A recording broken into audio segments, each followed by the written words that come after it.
Greetings friends and fellow cigar box guitar enthusiasts. Del Puckett here, and in this video I want to kill two birds with one stone. First off, I want to look at this essential cigar box guitar chords diagram and explain some of this. You can get your very own chord diagram at the CBGitty.com. So Ben actually made one for EBE tuning. Let's see if it'll come into focus. There you go.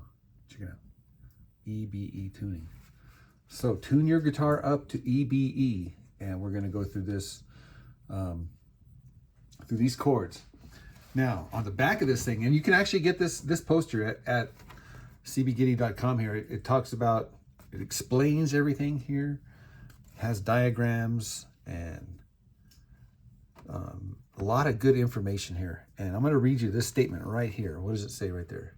It says, be sure to visit CB Gitty Crafter Supply at www.cbgitty.com for all, it says all, of your cigar box, guitar, and instrument building needs. Okay, so that's a good reminder, right? That's a good reminder. I don't get all my parts from CB Gitty. Some of my wood I get from Home Depot. I'm trying to think if there's anything else I don't get from CB Gitty. Some specialty tools I get, like my file. I found that at a garage sale. So I'm doing this new thing. It's called cinematic. It makes things blurry when you get up front. I'm not sure if I like that or not. Keeps my face, in focus, but everything else is blurry. So if I shut that off, let me see if I can shut it off here. Hang on. See if that's any better. Yeah, that's better. All right, the second thing I want to do is do a sound sample with this Bible box guitar. This one here has a piezo underneath the saddle. And it also has the Bible. Yay! That's actually just a promise book. The piezo goes to the volume control and then to the jack. All right, so let's get started. We are tuned E, B, E.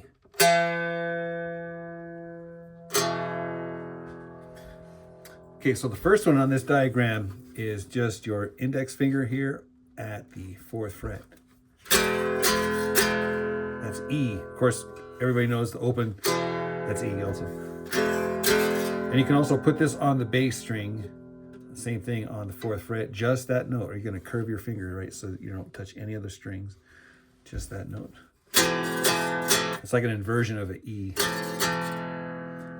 And you can also do it of upper voicing. These are the same notes, just rearranged here. So you got your index finger here at the 4th fret, your middle finger at the 5th fret, and your pinky on the high string 7th fret. This is actually a cool chord because you can move it all around. Right here's E, F.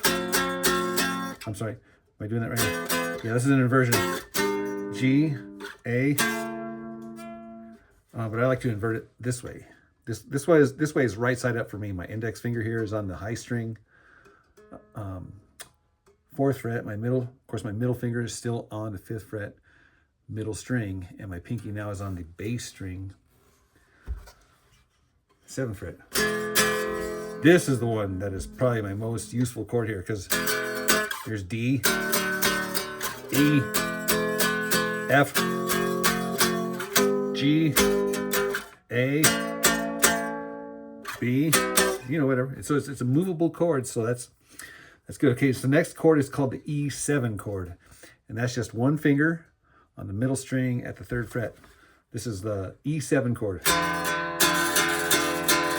Dude, isn't that a cool sound? And of course, everybody knows you can walk that down.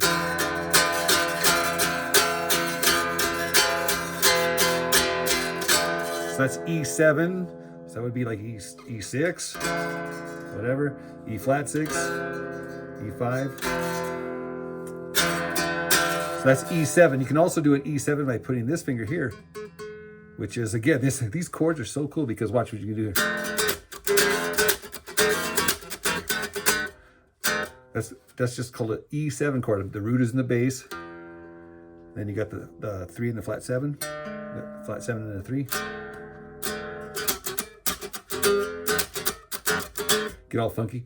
Now again, you can invert that, put it in the bass. That kind of sounds weird over there though.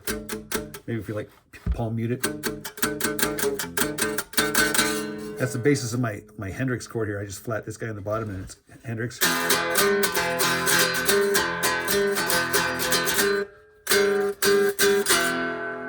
So that's another E7 chord.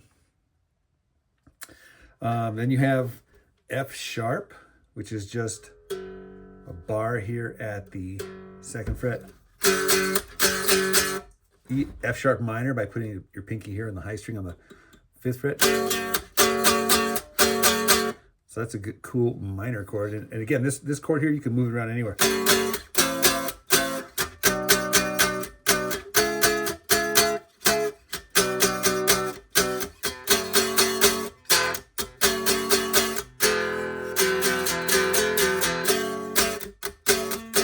That would be like the 2 chord. You can do this chord here, which is just your index finger and your your middle finger and your ring finger on the 2nd fret. The high string is open. This is called F sharp 7. It's a dominant 7 chord. And you can actually move this guy around too by pretending that your finger's here, even though that's a 0 fret. If you move it up here, it would be here. That would be A7, B7. More about that later. Next, we want to talk about the A chord. So we talked about the E chord. Now we're going to talk about the A chord, which is also used when you're playing in the key of E. So everybody knows the A chord right here is going to be on the 5th fret, 1 finger bar. A. It's not really major or minor. It's kind of implied major, but it's not really. So that's your basic A chord, but you can also do A like this. And this has got a kind of a flavor to it. Your pinky here is on the 5th. Your index finger is really curved here and it's going to be on your 2nd. The high string is open. Nice mellow, kind of a round sound. I mean, this is cool, but this has got like a twang to it. And of course, you can invert that by, see, doesn't that sound nice, dude? That's the A chord. If I come up here to the 9th fret, here's the 7, 8, 9, here's the 9th fret. If I come up here and make like this shape of a chord here, like the D chord in the days of guitar, that would be another A chord.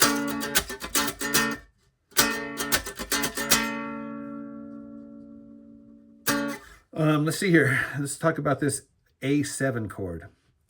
So I'm going to put my pinky on the 5th fret low string. My index finger is going to go just like the other A chord, but now I'm going to put my ring finger on the high string right there. So this is what that one looks like here.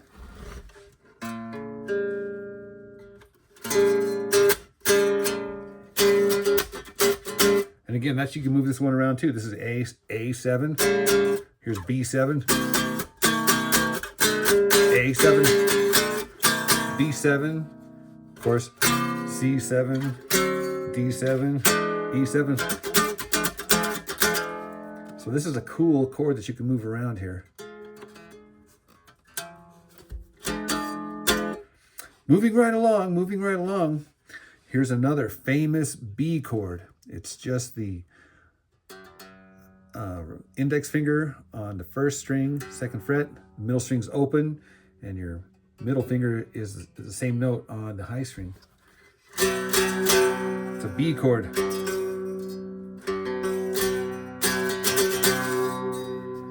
Now if I take,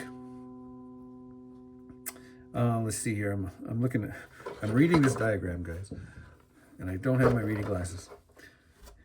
Here they are. No excuses. I told you everything wrong, man. Sorry, guys. Okay, so here is another B7 chord.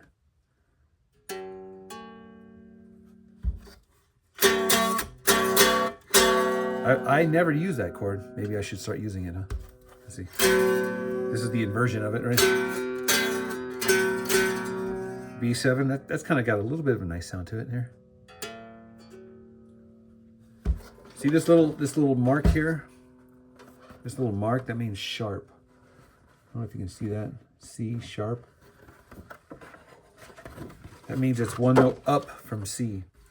So here's, but if you go down, you call them flats. So there might be, you can call them two things. Here's E. If I go down, it's going to be E flat or D sharp. Go down, here's D. The next one down would be what? D flat or C sharp. So these guys called it C sharp on this diagram here. So that's a C sharp. Isn't that a cool chord? Listen.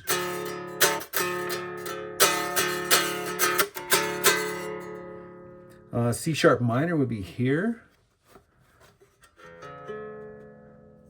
Ooh, yeah, that's a nice chord. And of course you invert it. That's a dark, sad chord right there, guys. Especially when it's out of tune, right? That is a C sharp minor.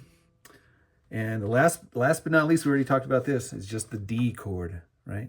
This is just two down from the E chord. It's nice to know that there's a D chord right there.